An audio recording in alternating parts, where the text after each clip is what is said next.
В повестке очередной сессии парламента 8 вопросов. Прежде чем парламентарии утвердили ее, депутат Канкварчи обратился к коллегам с заявлением в связи с назначенной на 28 декабря сессией, на которой планируется рассмотрение вопроса ратификации соглашения о передаче госдачи Пицунда Российской Федерации. Предлагаю парламенту сделать обращение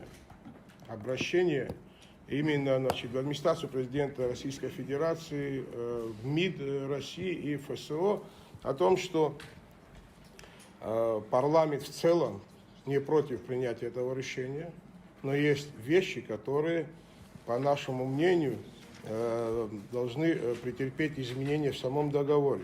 Выразили свое отношение к этому вопросу, чтобы не получилось, что то или иное движение неправильно, чтобы это, как говорится, в целом не отразилось на отношения между Российской Федерацией и Абхазией. Выступая от лица оппозиционных сил, Канкварчи добавил, что заявление подписать готовы все организации. По итогу спикером Народного собрания Лашей Ашуба было предложено обсудить данный вопрос вне сессии. Законопроект об инвестиционном товариществе представил депутат Бадрик Пилия. Суть законопроекта состоит в расширении возможностей для предпринимателей. Речь идет о создании правовых основ договора, регулирующих совместное осуществление деятельности. Проще говоря, станет возможным объединение средств нескольких инвесторов для реализации бизнес-проектов. Законопроект об инвестиционном товариществе депутаты поддержали и приняли во втором окончательном чтении. В окончательном чтении депутаты приняли и законопроект, регулирующий сумму выплат персональных пенсий, которые предназначаются двум категориям граждан, имеющих особые заслуги перед Родиной. Инвалиды Отечественной войны народа Республики Абхазия, инвалиды первой группы, получившие тяжелые ранения, увечья при защите Родины в мирное время.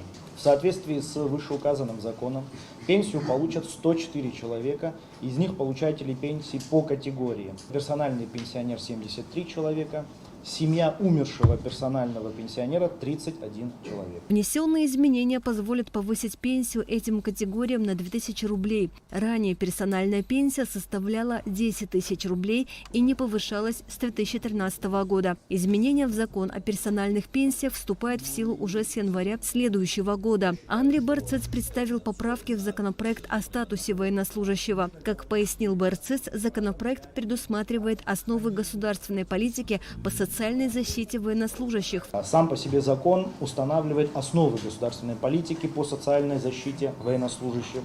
Вышеуказанный закон устанавливает в том числе порядок и размеры выплат пенсионерам.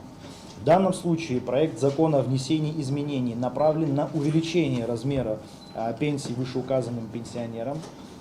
Так предусматривается увеличение на 20% пенсии вышеуказанным категориям, что составит 70% от размера пенсии семьям погибших в Отечественной войне народа Абхазии 92-93 годов, членам семьи военнослужащих в случае гибели, смерти военнослужащих, наступившей при исполнении ими обязанностей срочной военной службы, либо их смерти, наступившей до истечения 3 месяцев со дня увольнения со срочной военной службы в результате увечья, ранения, травмы, контузии, полученных ими при исполнении обязанностей срочной военной службы. Второе, 70% от размера пенсии семьям погибших в Отечественной войне народа Абхазии 92-93 годов, пенсионерам, получающим пенсию по инвалидности при получении военнослужащим в связи с исполнением ими обязанностей срочной военной службы, увечья, ранения, травмы, контузий, исключающих для них возможность дальнейшего прохождения военной службы. Соответственно, Андрей Барцец представил законопроект, предусматривающий повышение размера пенсии отдельным категориям. Общее количество